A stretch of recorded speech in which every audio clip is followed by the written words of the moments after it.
scores on the doors? It's a must-see, and I would say it's a 10. It's in my top 5 of the year without any question at all. It doesn't happen very often, but for me, it's another 10. Whoa. Yeah. Double tops.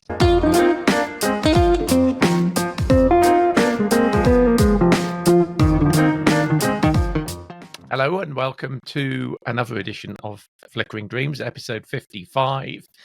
And I'm joined today by Scott Forbes of the Forbes Film and TV Review, Emma Sewell of Emma at the Movies on Twitter and various other platforms, and the Reverend Andy Godfrey from Sorted Magazine and Konnect Radio with a K. And we are going to be looking at a number of films tonight. We are going to look at Imaginary, new Blumhouse horror film that's out in cinemas. We're looking at Monster, was on preview this week, but it's coming to cinemas on Friday. We've got Origin, which is also out in cinemas, but on a very selective release at the moment. We've got Ricky Stanicky on Netflix, a new Peter Farrelly comedy. I use the term lightly. And Damsel, which I think is also on Netflix. In fact, I tell a lie. Ricky Stanicky is on Prime Video, and Damsel is on Netflix. Yes, that's right. We're going to start just by talking about the Oscars that was on Sunday night to Monday morning. Scott and I certainly stayed up for it. We did. Andy, you had a good night's sleep. Emma, did you? I did indeed. I got all the results in the morning. I went to London the next day. I had a really good time. I got everything I needed to know. I managed to stay awake until Robert Downey Jr. started speaking, and then that put me into a coma. Okay. I did remarkably well with my predictions this year. I say the best ever predictions that I've ever had. I got 19 of the 23 nations correct. But it kind of shows just how standard and expected everything was. There were just so many awards that were, I say, sewn on. The guy at BBC Radio Solent said nailed on. I thought, well, they're different, but same. Normally bet. I'm not a betting man, but I put £5 on each of my nominations. So you'd think 19 out of 23, I'd be going to the Caribbean winnings. My £120 bet, and I'll explain the other £5 in a sec. I made £15 profit from that. That was Every penny helps. That was just how sewn on all of the majority of those awards were that I got. Like, I think for Christopher Nolan winning Best Director, I got 13p, I think, for my £5 bet. So, yeah. The extra £5, by the way, I actually put a side bet on the Holdovers to win Best Picture, actually based on our discussion last week, Scott, that said, you never know, if enough people think The Holdovers is their second favourite film, there might just be a surprise. And the bookies were actually offering 50 to 1. I thought for a £5 bet, the possibility of walking away with 250 quid, that's got to be worth a little side bet. Yeah. So it was very, very standard and normal, and pretty much everything you expected to happen did happen. I guess the only surprises to me were probably Godzilla winning visual effects. Well done to Emma for predicting that one when all of us did not. Thank you. I think we all went with the creator as the winner. I took a punt on Napoleon, but oh yes, you did. That's right. But it's kind of nice, isn't it, that all of the VFX voters in that specialist category kind of recognise what those guys did for their $15 million, or a fraction of that $15 million. Yeah.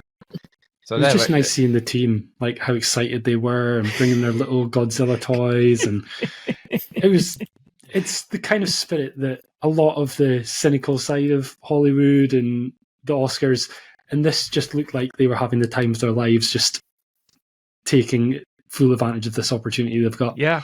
Yeah. You have to imagine that Industrial Light and Magic or Weta are going to snap up that unit, aren't they? If they can deliver that there's going to be a bidding war to say who can snap up that unit. The only other surprise for me, I think, was Best Actress going to Emma Stone rather than Lily Gladstone. I know it was kind of on the cards, but it still came as a bit of a surprise to me. The voters will actually turn their back on the political side and the kind of That was the record-breaking one side. award of the night that surprised Mark Kermode, apparently. Yeah. I mean, I still thought it would go with Lily Gladstone. I do feel for the lady, I have to say. I mean, I wouldn't have rated it up there with some of the other Best Actress nominees. And I'd have put Claire Foy in that list as well, probably ahead of Lily Gladstone for All of Us Strangers. But I still felt sorry for her because she'd won everything to that point, and then suddenly to have the rug pulled for the big one, you have to feel for her.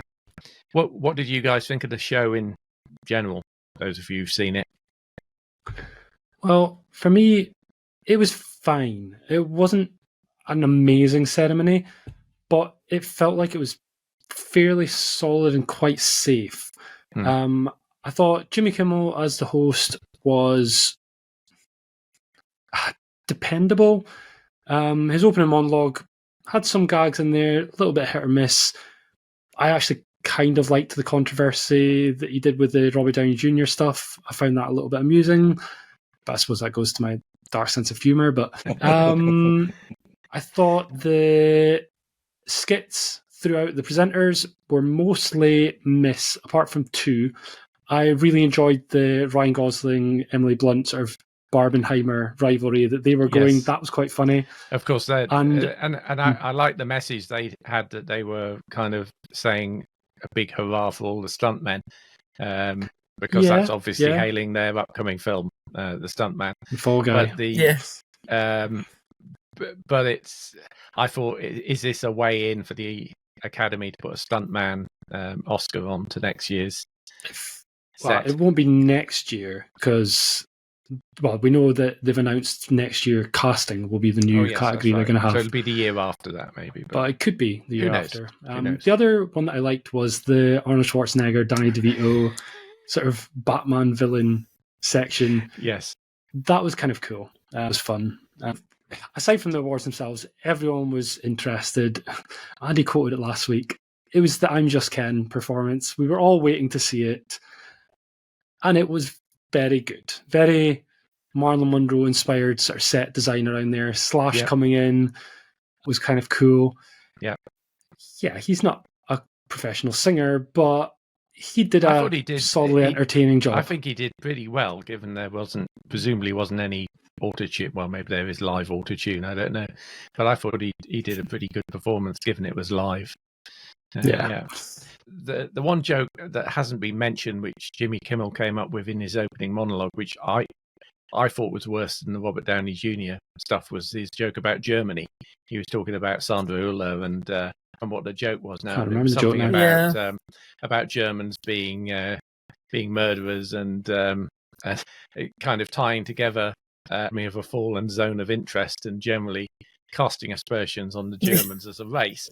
And I kind of went, and the look on Sandra Hüller's face as the camera cut to her meant that she was going like that as well. So that was even worse than the drugs-related stuff with Downey Jr. But yeah, I think my favourite bit had to be as John Cena finished his bit on stage, and you saw him meet Arnold Schwarzenegger. No. The Rock. I've gone mad. Yes. Saw The Rock in the back hallway going, hi, shaking a hand, dressed in a toga, essentially. That cracks me up. The rest of the family enjoyed that meeting too. That John Cena bit was, I think, the biggest guffaw for me in the night. I mean, it was really playing off his performance in that terrible film, Freelance, wasn't it? Where he basically comes out with his hands in front of him. He comes out of the shower at the end with the girl. Oh, that was good. What are you moaning about? That was awful. Come on. That was awful. I like that. Yeah. Anyway, so I thought it was a decent show and a decent set of results. But I look back to last year, and it was many of them were just so nailed on that they were going to go where they were going to go. There was none of the is it going to be Banshees or is it going to be everywhere all at once? Blah blah blah. Didn't seem to be any of that tension. It seemed to be very one-sided. But there you go. Let's stop prattling about the Oscars and Thank the Lord. and move on. Andy's not a fan. I'm gonna. I tell you what, the best movie about a plastic doll was Barbie. The best movie about a man who invented the nuclear bomb was Oppenheimer. The best movie about kids being held over in school for Christmas was The Holdovers, etc., etc. Sorry, it's just how I see it. Yeah, fair enough. Okay, we are moving on to some film reviews, and the first film we're looking at is a film called Imaginary. And in Imaginary, a young girl discovers a hidden teddy bear after Jessica, played by DeWanda Wise, moves back into her old childhood home. The girl starts to pretend that the bear is her imaginary friend called Chauncey. Here's a clip. Chauncey says you're not allowed to play with us. Oh. Because you left him. I need something happy. Something happy. Ugh. I thought bugs freaked you out. If I can finish my list, Chauncey will take me on a trip to the place he's from.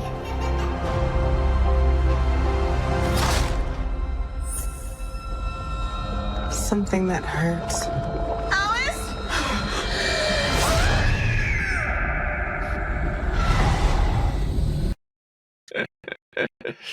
Oh dear, least threatening teddy bear. It's amazing, isn't it, how cinema latches onto an idea. In 2023, it was the multiverse. Last year, it was AI. This year, it seems to be imaginary friends. As well as this movie, we've got Ricky Stanicky coming up later in this program that we'll be reviewing. May sees the release of the Ryan Reynolds film If, standing for Imaginary Friend. And later in the year, we've got Book Club Chapter 3, where the 4 octogenarians join Diane's imaginary friend, played by Tom Hanks, for a trip around the Caribbean, where lots of amusing incidents happen until the imaginary friend gets locked up in a prison. Can I please skip that week? Please. I was having you on about that last one, but I bet there is an executive at Focus Don't Features do that, Bob. I've got a weak heart as it is. To this podcast saying, Dr. Bob, he might be onto something there. Pick up the phone to Hanks. Yeah. No. Anyway, back to Imaginary. I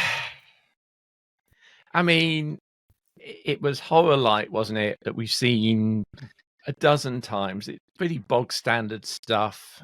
It's got the requisite stroppy teen played by Tegan Burns.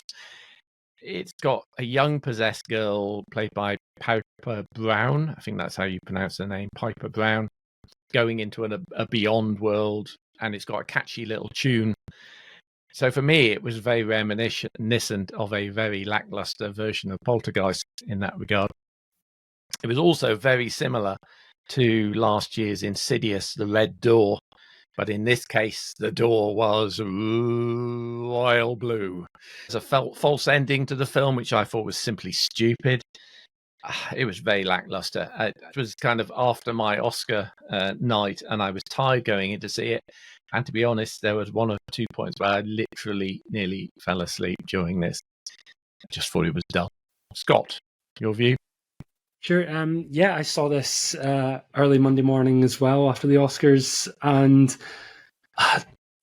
so for me, at the start of it, or the first half, I didn't think it was too bad. It was very generic Blumhouse, as you said, horror light, but I thought there was enough creepiness in there in parts to make it watchable. I thought the little girl was quite good, and the music wasn't bad either. There's one thing that they do with DeWanda Wise's character, which I didn't quite see coming, and then when they did do it, I was like, oh, where's the story going now? This is actually quite interesting. But yeah, when they do go to the sort of like otherworldly place, that second half of the movie was just rubbish. I mentioned Poltergeist. I've wrote down here Annabelle meets Poltergeist. It's just, it goes to some places where I thought narratively was just silly. I thought that it wasn't in any way scary at all. The visual effects looked horrendous, especially in that otherworldly place. Even in the dark, you could still tell it was like, that is so cheap. I just thought the false ending as well. I was like, oh, there's more. When it kept going, I was like, really? Yeah. And it's kind of got the cheek to potentially set up a sequel that isn't going to happen. I think from the first half being quite watchable, by the end I was like, nope, that is such a disappointment. Yeah. Emma, I don't think you've seen this one, have you? Nope. No, I have. I've got it in a possible plan to see tomorrow, but if I'm honest, like even before you guys started talking about it, I was like, I might just. I think there were better things to do with your time, Emma. Yeah. Andy, how about you? I asked Mark Commode a question on Monday night at his show, which was, what was the last horror film that really freaked you out? And he quoted The Vanishing, which is back in the late 1990s. So it just goes to show the state of horror, the horror genre at the moment. And Scott, you say there may not be a sequel. Well, they did Nun 2. And there may probably be another Nun movie coming, so who knows? It's two films in one. It wants to be a horror film, and it's not a very good horror film. It wants to be a fantasy film in the second part, and it's not a very good fantasy film. So, as you say, Scott, the special effects are terrible. The best thing about it was the little girl. I mean, she's really very, very good in that role and very convincing. And children's toys being possessed, there's always a degree of, like you say, the poltergeist about it, but there's always a degree of that can make you feel uneasy. This didn't. It's really two films in one, and neither succeed. And I was very disappointed once again with another horror film that absolutely failed to even begin to unnerve me, let alone scare me. So, I was disappointed. Yep. Okay, scores on the doors then. Scott? For me, this one's a 4. Yep. Andy? Well, I want to give both parts 4, but that would be an 8, so I'm giving it 4. I've actually not been so generous. I've given that one a 3. So that is going to be a 3.66 for the Flickering Dreams score for Imaginary, which makes it a unstuffed miss. Right, we are going to do a little bit of this now, something a little bit different.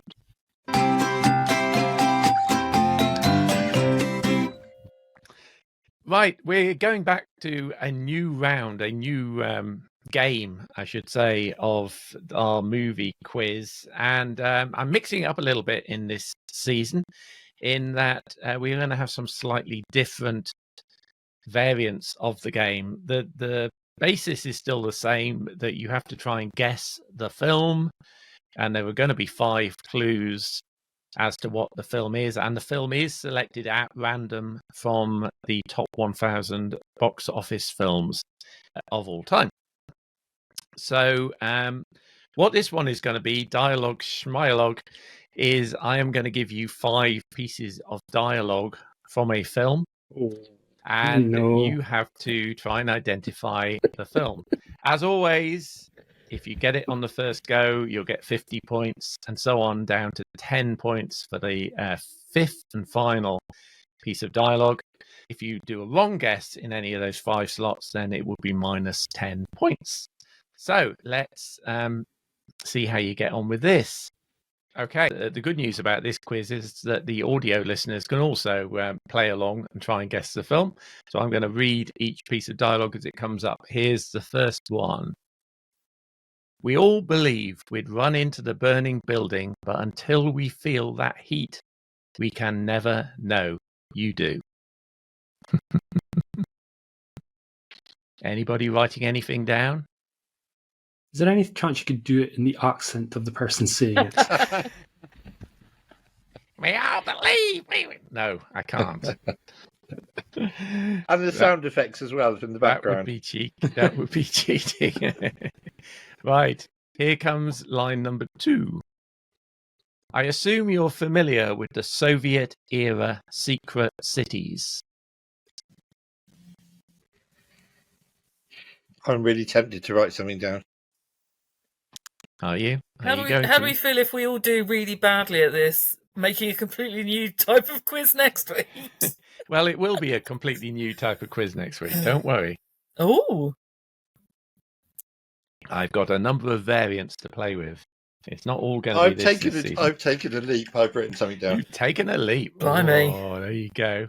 Here comes line number 3. Probably going to regret this. 12. Hidden from the world, a city where anything can happen, and today, gentlemen, for 10 minutes, it most assuredly does. Are you still confident with your guess, Sandy? I'm not confident with my guess at all, Bob. Okay. Okay. We're going to move on to line 4.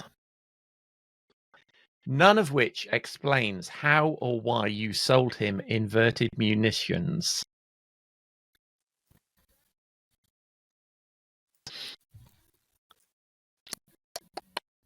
I mean, unless the next one has the name of the film in it, I'm fairly certain I've got a 0. I am pretty sure that you've seen this film. Oh, no.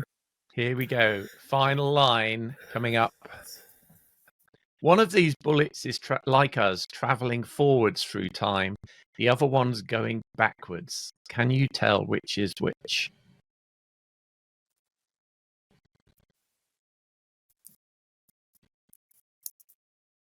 Can I write something else down? Was that the rule? Yes.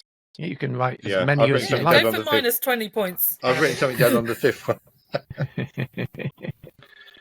You writing anything down, Scott? I want to write something, but I'm not confident in the slightest. Yeah, I have like one thing in my head, and I don't want to write it down. So yeah, I'm going to save the points this week just in case. So I'm the only one who's going to be minus 10. Start from a losing position. That's it okay. Could be, well, if you get one right and one wrong, then you're going to be even anyway. Well, that's true. Okay, so then. Obvious, it'd be pointless. I still don't understand how this works, if I'm honest. Well, if your last one's right, I mean. Show me what you've got then. Okay, so for number 2, a big fat 0. after number 2, I wrote down Bridge of Spies. Right. And then at the last one, I wrote down Tennant. That's what tempted me. That's what tempted me as well. Did you write anything, Scott? No. Well, I mean, brownie points go to Andy for getting the right answer. Which is Tennant. Damn it. It is indeed Tenet. I don't know how I progress this. It was the Berlin stuff that made me think Bridge of Spies, the Soviet stuff. Yeah. Don't know where my so I'm on window's 0, or am I on minus 10? No, you're on 0. Oh, all right. You scored minus 10, and then you crawled your way back up. I'll with take an that. inspired guess to I'll 0. take that. Yes. I think that was a success. I think we can both not worry about not getting the 10 points we would have got if we went without instinct. Were you inclined to go for Tennant? The backwards and forwards line made me think. The backwards and forwards line, Yeah. I thought that one was quite a giveaway, but there you go. Yeah. Okay, so that's a grand total to start off this new game of 0. I'm claiming the moral 10 points because I actually wrote it down. Yes, indeed. You can claim the moral 10 points, yeah. Okay, we're going back to the films now, and a film which is out in cinemas from Friday, and this is Monster. Scott, can you introduce the clip for us? Sure. So Monster is a Japanese film from the director Kore-eda, who we talked about last year with his film Broker. He has come back with a Rashomon-type story about a boy who may or may not be getting bullied, and a teacher who is accused of abuse, which he may or may not have done. Here's a clip. この先生に叩かれて息子は怪我したんです。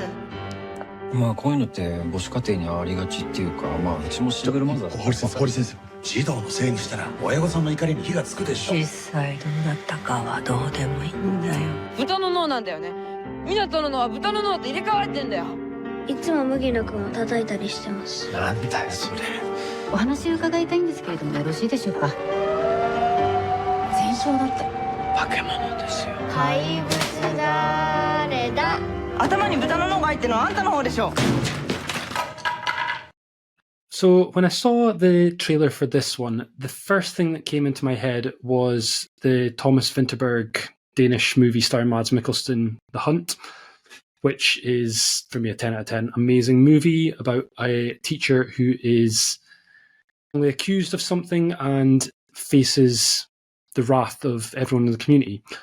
From this, there is a certain extent where that is in play in this film, but that's not what the film fully is, like I expected.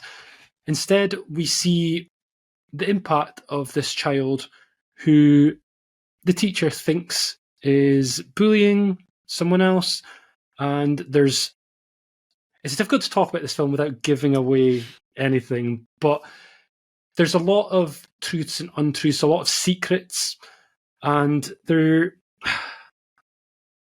a lot of trying to work out if what we're seeing is actually what we're seeing or not.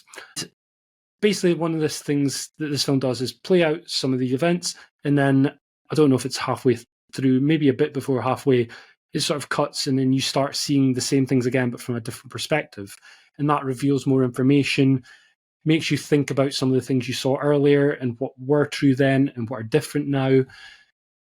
And it's all about friendships in the end. And thinking about sort of where it goes, I'm really struggling to get my words, but without saying too much. Let's just say that it goes to interesting places with the storytelling where it keeps you guessing and you're not fully sure what is real and what isn't real. Now, what I would say about this one, generally from filmmaking point of view, is I think the performances across the board are really good. There's a nice supporting role from the headmistress, who has her own whole subplot that's going on there. I think the editing is really good. Once I figured out what was going on, I thought it was quite clever, the way they went back and forth with it. I really liked the score, which was subtle when it needed to be, and I think towards the end really picked up in a nice way when there was some dramatic scenes. So that in our sort of group chat, when I mentioned I was going to see this, you'd said that you were interested about what I'd make of the ending. Obviously, we can't talk about the ending and what our opinions are of it, but I'll say that it was bold. I enjoyed the ending and where it went. We can have a debate afterwards when we stop recording about what actually happened or not, but I was pleased with how it ended, and part of me was pleased it did end because it was quite long as well. It was quite long, yeah. So yeah, I had a hard time with this. Betweens, we don't do 0.5s of a score here, which is very annoying because I'm very much in the middle of two scores. Yeah, well, hold on that. While you chat, you might tip me over one way or the other. Okay. Am I the only other one who's seen this? I think you were out on Monday night. Yeah. I thought it was intriguing as a film. As you said, the Rashomon-style perspectives, different perspectives on the same events, was really good. I mean, it reminded me of my time on jury service when if the prosecution were laying into the defendant, oh, well, he's guilty of sin, isn't he? And then the defense lawyer would stand up and present a different version of the events, and you think, oh, bloody hell, he's innocent, right? And you'd be flip-flopping in your mind until your mind came to a sensible kind of balance. But this film, same reaction to this film, that as you saw events from the different perspective, your sympathy suddenly flip-flopped from one kind of version of the truth to the other version of the truth. I thought it was really clever. There were some neat twists in the story that kind of Scott indicated, including a lovely tribute, I thought, to Lady Bird. Particular scene in Lady Bird. Oh yeah, that it's done at one point. There are some scenes that kind of tease your expectations as to where it's going to go before the film just veers off in a completely different direction. So I thought it was a genuinely clever bit of script writing. And I thought the ending, and again, we can't talk about it, it was mystical and perplexing, and want to talk around the water cooler about with anybody who's seen it. I also agree about the music. This was Ryuichi Sakamoto's final score before he died. Oh. And the piano piece of music over the end titles is just a wonderful way to end your career, indeed your life, as it turned out to be. Only negative for me was it rather lost my attention a little bit with that perspective of the school principal's viewpoint. It was a long film, and I thought that rather over-egged the pudding for me. A particular blowing your troubles away scene was great, but for me that segment rather detracted rather than added to the piece. I've actually given this one a 9 out of 10. I actually saw it at the London Film Festival, and it has stayed with me since October or whenever it was I saw it. I thought it was a cracking film. Scott? Well, it's going to be a hit because I'm somewhere between a 6 and a 7. But okay. I think it's one of those that I hate saying that a film needs a second watch. I think a film should be able to stand on its own on a first watch. But I feel like if I watch this a second time, my gut instinct is I would like it more.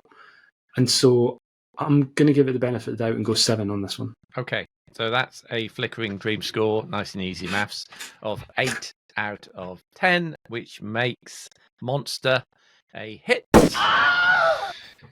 Okay, sticking with the films now, we're going to look at a film which I haven't seen. I don't think Emma's seen it either. It's called Origin. And I've seen some cryptic comments from the two of you guys about this film, but try and let us have it without spoilers. I really struggled to find this film. It's on at A Cineworld, but the one in Poole, which is a hell of a trek for me to get to. I'm going to have to maybe dig it out, depending on what you say about this film. Can you introduce the clip for us? Yeah, sure. So Origin is a harrowing, powerful drama based on a best-selling book by an author called Isabel Wilkinson called Caste, The Origins of Our Discontents. She basically proposed that racism, slavery, the desire for national supremacy all relates to caste systems in various societies. We see the book is dramatized. We see her writing it against a backdrop of some very personal tragedies in her own life. Here's a clip. Are you interested in writing something for us? I don't do assignments anymore. Yeah, well, you're a better writer than most people do anything. Have you heard the tapes? No. Of what? Sanford Police Department, this is Sean. Hey, we've had some break-ins in my neighborhood, and there's a real suspicious guy. Looks like he's up to no good or something. I want to be in the story. Really inside the story. I have to say, I was very confused by that trailer. It seemed to be police drama, bit of romance going on, and then flashes back to historical events. I had no idea what this film was going to be. The great joy of the film, Bob, is that it all makes sense once you see it. So it really does come together like pieces. I mean, the poster has got pieces of a jigsaw puzzle with pieces missing. And it really is that kind of film where we're in the past 1 minute, we're in the present the next. We're in India 1 minute, we're in the concentration camp in Germany the next. We're in the deep south. In the 1 minute, we're way, way back in the past on board a slave ship. So it's like pieces of a puzzle. And what the author of the book, Isabel Wilkinson, was trying to do is bring all these kind of pieces together, asking the question, what causes racism? What's the root cause of racism? What's the root cause of slavery? What's the root cause of national supremacy? And of course, illustrated by the Nazis wanting to wipe out the Jews in the Holocaust. And she says it's all down to caste systems where people are put in their place and kept in their place and have no opportunity for advancement up the social ladder. I found this incredibly thought-provoking. I found it incredibly harrowing. That I defy anyone to sit through the last 25 minutes of this film. And yes, Scott, you're right. Not either burn with anger or cry and do both at the same time. There is one particular scene, and I don't really want to spoil it, but there's one particular scene involving a little black boy, which really happened in real life, where he was ostracized and kept apart from his friends at a celebration. And it is disgusting, it's vile, it's horrible, it's humanity at its worst. But the film holds you cannot take your eyes off the screen for a single second, because all these pieces of this gigantic puzzle are falling into place all around you, and slowly they begin to click. If I have a complaint, it's a little bit too long. It kind of makes its point and then makes its point again at the end. I think it should have finished about 5 minutes earlier than it actually did. But other than that, I have no complaints, because this is one of those films that, you know how people sit reverentially through end credits at the end of certain films? This is one of those films. Nobody moved in the screening I was at until the lights came on. I think it is powerful. I think it's exceptionally well directed. It's exceptionally well put together. I think, I'm going to pronounce her name wrong, Anne Jane Ellis-Taylor, who plays this author, Isabel Wilkinson, is absolutely fantastic. She's in, apart from the flashback, she's in virtually every scene. The scenes where we see her travelling to Germany, to India, to the deep south of America, to investigate her theories are really well done. The time travel bits are really well done. I could not fault this, but as a film, I think it's a must-see for the fact that it is harrowing, it is disturbing, it is distressing. It paints humanity at its worst with no redeeming features, really, other than the fact that a lot has changed, thank goodness. Yeah. But I found this a really powerful... I would be surprised if this is in Oscar territory next year. Okay. But I thought it was absolutely riveting in a way that, you know, it shouldn't be riveting. It's a really harrowing experience. Yeah. And I got so much out of it, and I got to think about so much. And this film is going to stay with me for a very long time, particularly those last 25 minutes. Right. And again, I defy anybody not to sit through those last 25 minutes and not run the full gauntlet of emotions. Okay. Because it really is that powerful. I hope Scott agrees, but I saw him. Written and directed by Ava DuVernay. Ava DuVernay, yes, it is. Who did Selma many years ago. It's much more powerful than that. It's much more distressing and disturbing than even, Selma. Okay. Scott? Yes. Yeah, this one broke me a little bit. It's so difficult to watch, but in the best possible way. Yeah, that's what I was trying to say. Yeah, like Andy's right. He's covered it so well in terms of narratively of where it goes and what it covers, from representing what caste is and teaching the people around her about it, and in turn us as the audience more about it as well. This is one of those where, as someone who history was my favourite subject at school, I knew little bits and pieces about what they covered, but what this taught me was so much more on top of what I knew already that I was just glued. Like, we talk about edge of their seat. There was so many times throughout this film where I was literally like sat forward in my seat, just absolutely in love with what I was watching. Likewise. It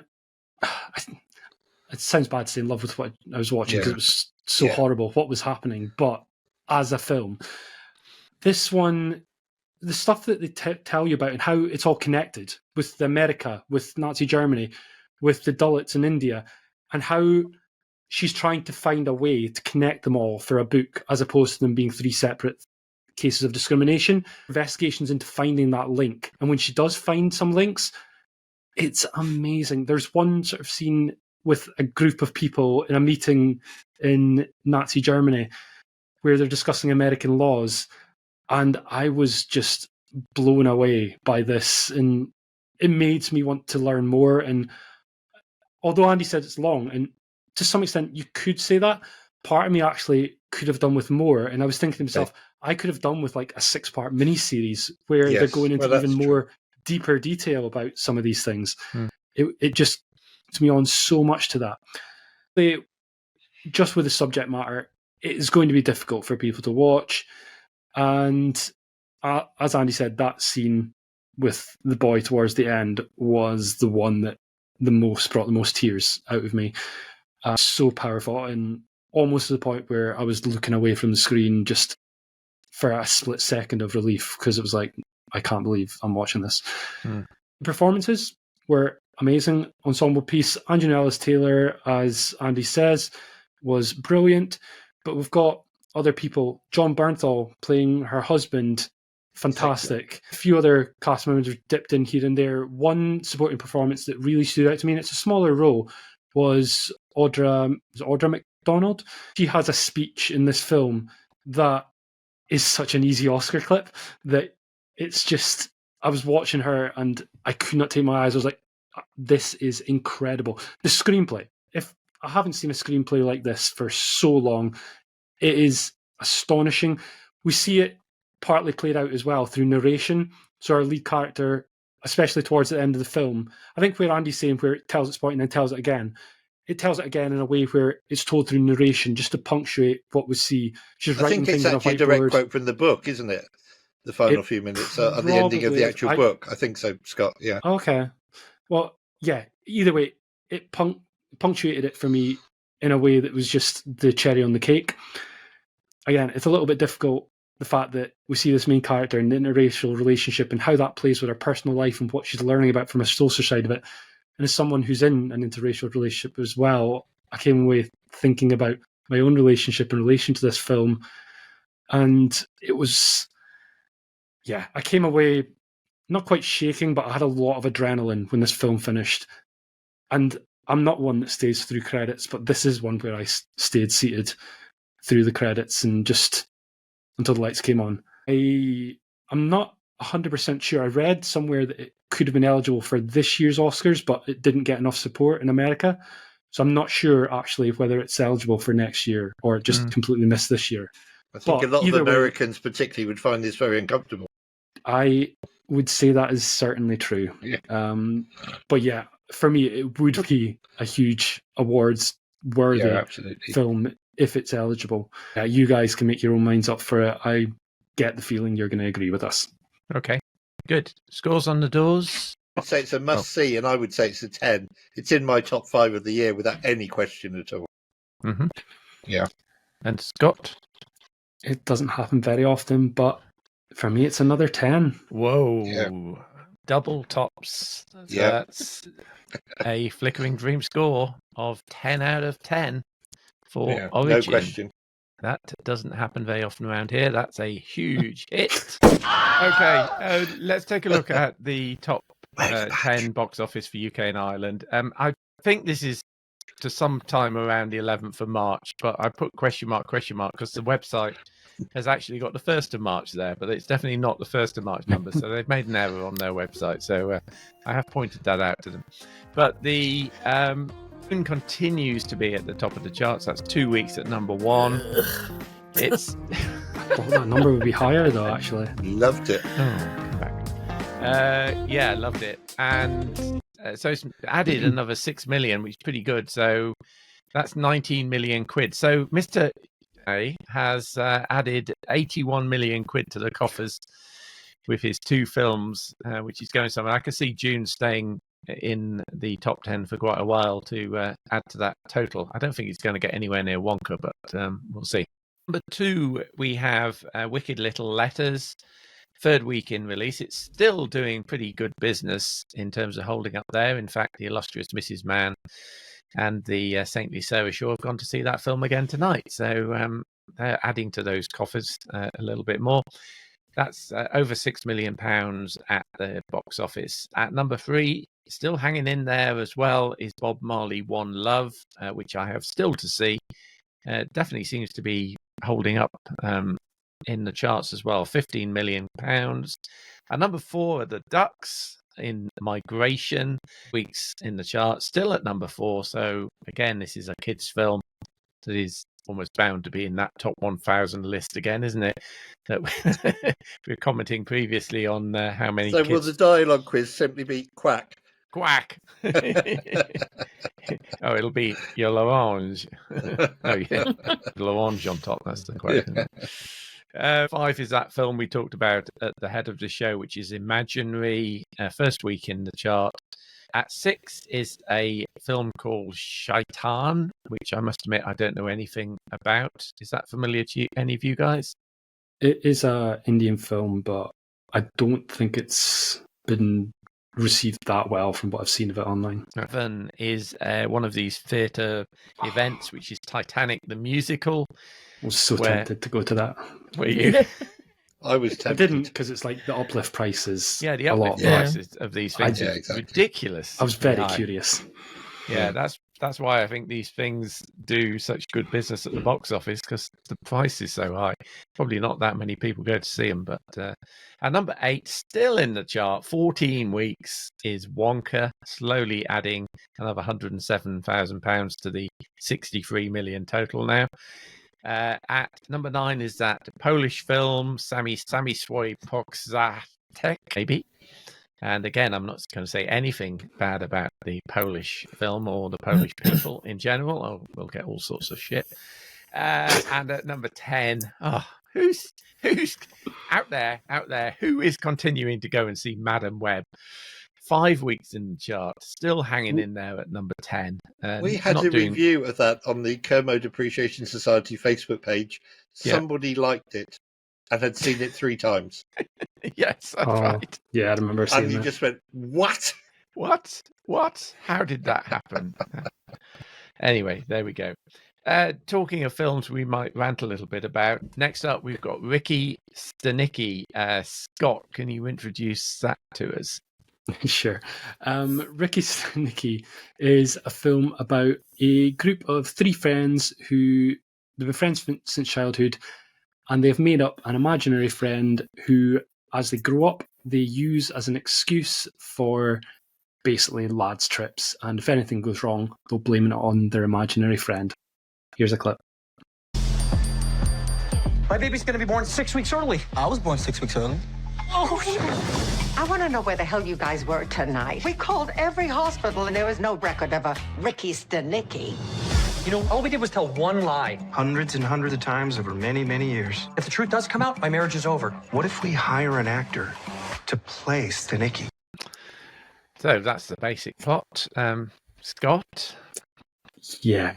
I don't know why I watched this, apart from it was on, and we do a film podcast, and I thought I should watch the film that was out. Yeah, this one, oh wow. Peter Farrelly is a director who, his comedies, for the most part, have been atrocious. There is that outlier in his filmography of Green Book, the Best Picture winning Green Book, the deservedly Best Picture winning Green Book. Yeah, we agree. But then he goes back to this, and you're like, are you sure you directed Green Book? Because every piece of evidence suggests that you're not a good filmmaker. So this one, yeah, we see them making this imaginary friend, and for reasons, they need for this person to then appear at an event. And so when they were out partying on one of these trips, they happened to an out-of-work actor / rock tribute performer that does crude versions in sort of Weird Al Yankovic, but it's rock songs with masturbation lyrics. I don't know how you describe what this person is without all that. Anyway, he's played by John Cena. He's played by John Cena, and they hire him to play their imaginary friend, Ricky Stanicky. Yeah, this is not a comedy. Like, it's pitched to be a comedy, but it's not funny. Or at least it isn't to adults.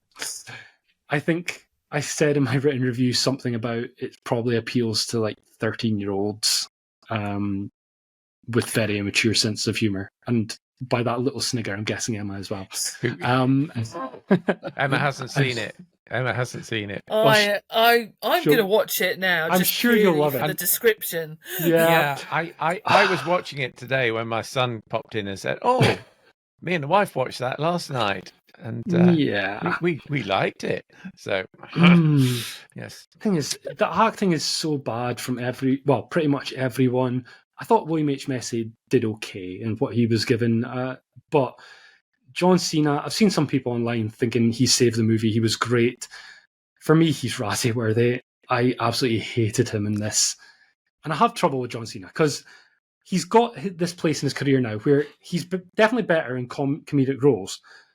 But he walks this line of where it's silly. Sometimes he goes over the line and I think it's too silly.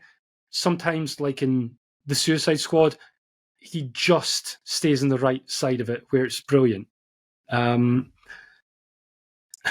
This one is so far over that line that I just could not take it. I really hated it. And I was thinking, I know he's a talented person and I know he can act and I know he can be funny.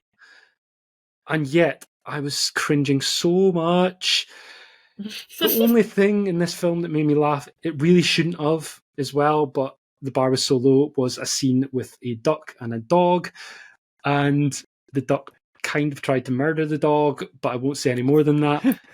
It shouldn't make me laugh, but in a film that had so little humour, it was a little bit that mildly amused me. Yeah. But I am more of a cat person than dog person, and I'm sorry if that makes us lose viewers. I don't know what more to say about this. It was just bad. It was just really, really bad. Andy, would you agree? I think you would. 100%. Let's be clear about this. This is absolute rubbish. The humour, which is meant to be disgusting, is not funny. It's just disgusting. There is, it is painful to watch. It is agonising. It is terribly acted, terribly scripted. William Macy is a fine actor. To see him being given such degrading things to do in this particular film just made me weep, and quite clearly he's only there for the paycheck. This was absolute piffle of the highest order. I thought that the music was inappropriate, the score was inappropriate, everything about this film was inappropriate. It just doesn't work on any level whatsoever, unless, as Scott says, you're a prepubescent 13-year-old boy with a very immature sense of humour. It's rubbish. End of. Okay, Andy has made his views clear. I mean, I found this one really frustrating because I started watching this film and had the pre-title sequence with the young boys effectively creating Ricky Stanicky, and I thought this is quite good. It made me laugh. I thought this has got legs, this film. And then we come up to the modern day and Zac Efron and co. It's just a single joke, really, in the film. It's a one-joke film, and I laughed once. That is extended. I actually laughed more than once. I can't actually remember what it was that made me laugh spontaneously now, and I'm not going to watch it again to find out. But there was something which actually caught me by surprise and made me laugh. But it certainly didn't meet the 6 laugh test for me as well. And like you said, William H. Macy, I thought, did a really good job at acting a stupid role. And in terms of post-credit scenes, there's basically a viral TikTok thing of him in the meeting at the end of the titles, doing a song, which I thought was quite funny in a Peter Farrelly sort of way. But yeah, I gave this one a 4 out of 10, and I think I might have been being quite generous. Andy? I said it's a one-joke film, and I laughed once, and I'm giving it 1. Scott? Yeah, I think for the William H. Macy stuff, I'm being a little bit generous, and I'm going 4 as well. Okay. So that's 4, 8, 9. That's a Flickering Dreams score of 3.0, making Ricky Stanicky a miss. I thought I'd have a look at the scores online, and it's got a 6.2 on IMDb. Really? How many votes What about Rotten Tomatoes? What's it got on? It's 14k. That's still quite a lot to get that score. Yeah. It's number 1 in the Netflix chart, isn't it? It's number Prime. 1 at Amazon. Prime. Yeah. Amazon Prime. Yes, sorry, we shouldn't say Amazon Prime. Prime Video. Yeah, number 1. I mean, it's got John Cena and Zac Efron, so people will watch it. People will watch it. Yeah. Doesn't mean it's good. Yeah. Our final film tonight is Damsel. Emma, You've seen this Finally one. seen something. Finally seen something. Hey. Yes. Would you like to introduce Damsel? I have not seen Damsel, I have to say. So she's a damsel, but she's definitely not distressed in the traditional sense of the phrase. Here's a clip. Elodie, you join a long line of women who have helped to build this kingdom.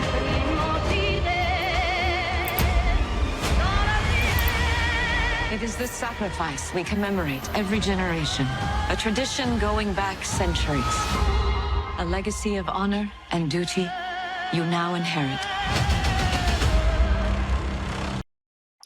Looks like a shit deal to me, but there you go. I haven't seen the film.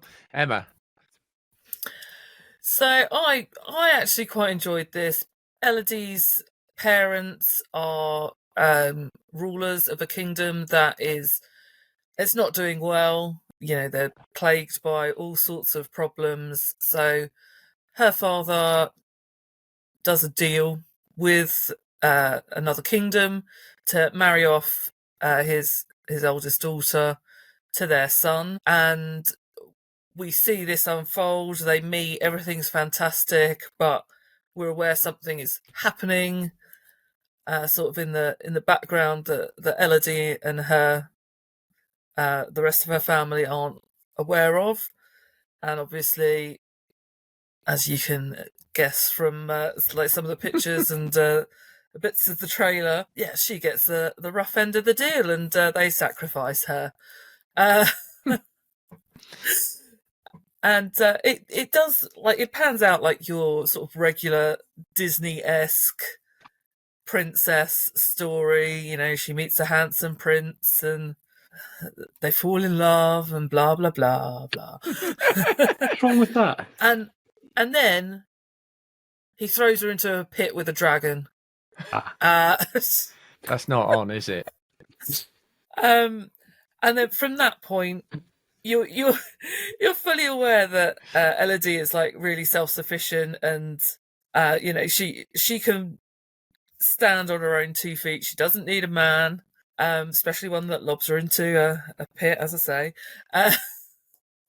And basically, then we see her battling to get out, to not quite get revenge, but you know, I'm not sure what the phrase is. Like. Just to rub it in their faces. Well, yeah. I did enjoy it. I thought the action was quite good. The effects weren't terrible, which is always a concern with some of these sort of action adventure films.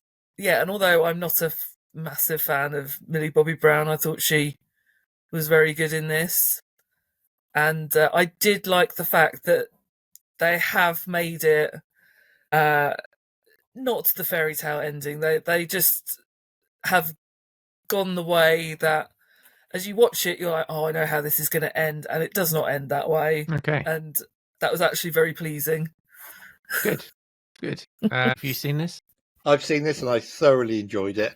It's the kind of film I think that you could gather the family round on a Saturday night on the sofa with a bowl of popcorn, turn the lights out, and just have a lot of fun with. I thought the dragon was really well rendered. I thought the story was different. We get a clue in the opening dialogue, where the opening dialogue is basically, you've all seen stories of damsels in distress being rescued by knights in shining armour. This is not that story. And as Emma said, it certainly doesn't end in the way you expect it to end. I thought the whole cast was really good. As Emma said, I thought Millie Bobby Brown was excellent. Ray Winston's in this. I thought he was fine as the girl's father. Really, very good. Angela Bassett was terrific, I thought, as well, as was Robin Wright. Sorry? Apart from Angela Bassett's accent. Ray Winston. But I really chuck thought my that... girl into the dragon's pit, are you? Exactly. David Fleming produced a really good score. For once, we've got a Netflix production that actually surprised me and that I thought was well worth spending the money on. The dragon was beautifully rendered. It's a Game of Thrones style dragon. It was up there with the quality of those dragons. I thought the story was different. I thought it was an unusual twist on the princess in distress story, and I thought it worked really well. I was thoroughly entertained for the entire 110 minutes. I really enjoyed it. Good. sensible length as well, isn't it? Yeah. Scott. My daughter is the world's biggest Disney fan, and she put me onto this, and she loved it. And I have to say, yeah, really enjoyable. Good. Scott. I haven't actually managed to get round to this one myself, but I'm definitely looking forward to seeing it at some point. Okay. So Emma and Andy, scores on the doors? It's an 8 from me. 8. And Andy? It's an 8 from me. 8. Easy maths. That's a Flickering Dreams score of 8.0, making Damsel a hit. Good. Because it is. Where did my thumbs go? There we go. Good stuff. Okay. Have something on the agenda here called Rant Corner, but we've been having quite good few rants already. So unless anybody's got anything special they want to rant about other than the Oscars and about Ricky Stanicky. My only complaint this week, as I said, like I've been trying to come up with my schedule for actually seeing films this weekend, and I need them to get rid of Anyone But You, Wonka. Migration. Have you seen Anyone Madam But You? Web. Have you seen Anyone But You yet? Why do they need to get rid of it? You haven't seen it yet. Well, if it fit with something at Cineworld, I would see it, but I'm not paying to see it at this point. Honestly. But I need them to get rid of it because things like Origin and just generally like the ones that are out this week as well. I cannot see them at Cineworld. Stagnant. I mean, enough is enough with Wonka. Got like 12 screenings of Migration. Okay, rant over. Yeah, rant over. Good rant. My rant would be similar to Emma's, but films like Cabrini, which we reviewed last week, again, not widely being screened when films like Migration and others are still hogging screens. Yeah, and I agree with Emma. I think that tomorrow, isn't it? That's out this week. I mean, it's not, but it's a friend of mine who lives in Bournemouth, couldn't find a cinema in Bournemouth showing it. Yeah, tomorrow. I haven't looked, but I will be in the same boat. I agree with them. I just wonder how long they keep showing. These films are only staying perhaps in the top 10 because there's no other alternative if you want a night out at the cinema. Yeah. You know, enough variation. Come on Cineworld. Come on, Odeon. I am very surprised as well that obviously Drive Away Dolls comes out tomorrow. That is not on at some of the cinemas. We got 5 screenings a day at mine, Emma. 5. It's only 84 minutes long, that film. Yeah. I couldn't believe it when I saw the running time.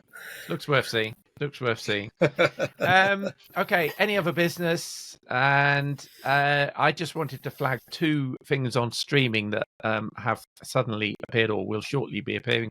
The first is the wonderful American Fiction, which is available to stream for free at the moment on Prime Video. Just remind ourselves of it with a clip here. Editors, they want a black book. They have a black book. I'm black, and it's my book. You know what I mean. Look at what they published. Look at what they expect us to write. I just want to rub their noses in it. I'd be standing outside in the night. Deadbeat dads, rappers, crack. You said you wanted black stuff. That's black, right? I see what you're doing.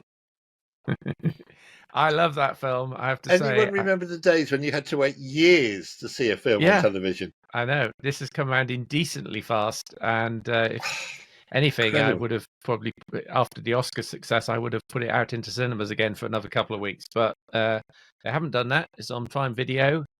And you can watch it. And I urge all you viewers out there to watch it because it's a cracker. Certainly, well, I won't say certainly, but almost certainly going to make my films of the year list. Another one which is coming out to streaming on Disney Plus from Friday, I think it is. No, sorry, next Wednesday. But before we get back on stream, is All of Us Strangers, which is my film of the year so far for sure. Here's a clip of that to remind you. That's your mum and dad? Yeah. They died just before I was 12. I'm trying to write about them at the moment. How's it going? Strangely. Hi. Hi. Oh, got goosebumps again. I think that's just a magical, marvelous film, I have to say. And works on so many different levels, and the ending and what exactly happens to the characters during the film as well, or what might be happening to a character during the film, is subject to a lot of debate. So we'll get a chance to see that if you haven't already. All of the Strangers, and again, I think it's a crime that didn't make the top 10 Oscar film list, but Zone of Interest and Maestro did. But there you go. Also, to flag that film that we just talked about, Cabrini, coming out on Friday. Now, Andy kind of reviewed that as a single voice. We've seen it in preview. We haven't seen it, so we're going to hold off a full review of this until next week. We'll do it regardless of whether Emma and I have seen it, but we'll certainly try and see it. But you really rated this film, and I think you'd encourage everybody to try and find a cinema showing it, wouldn't you, Scott? Most certainly. Yeah. Okay. Any other business from anybody? We're kind of outstaying our welcome this week. I'd say a couple of quick things. Yeah. Sort of following on from what Bob said about things to look out for that's already been out. I noticed that the Eras tour is also coming to Disney Plus tomorrow. Film, not film, doesn't matter. It might be interesting viewing, but I just sort of threw that in. More of a sort of list of things that we might talk about on the podcast next week. We've talked about Driveway Dolls coming out. I also noticed that coming to Netflix is Irish Wish with Lindsay Lohan. Might be a bad comedy, but we'll see. And there's a film on Apple called The Bloody 100th. Now, have you guys been watching the Masters of the Air TV series? Yes. I don't have Apple, so... No, me either. I think I'm about halfway through episode 6 just now, so I've got a few left. But I noticed that this film, The Bloody 100th, is a documentary that's essentially a companion piece to that series. And so we get interviews, history about the war and these people. Tom Hanks, Steven Spielberg doing talking heads. Okay. Just from a little trailer of it, I don't know if I'll watch it this week, so I'll probably want to finish the TV series first. But if you have watched the TV series already, I would definitely keep an eye out for that. Yeah, well, I'm up to date with the TV series, but the final episode is coming tomorrow or today when this podcast is released. Perfect. So I'll look out for that. That's good. Okay, terrific. Thank you very much to Emma, to Andy, and to Scott. And we will join you again for Flickering Dreams next week. Bit of a bumper episode coming. So we're almost feature film length, but not quite. There you go. Okay, thanks, guys. See you soon. Bye. Thanks, guys. Bye, guys. God bless. Thank you so much for listening or watching Flickering Dreams. You can find the video version on YouTube and the audio version on all major podcast platforms. And don't forget to subscribe so you can get each of the weekly episodes as they are released. We'll see you at the movies.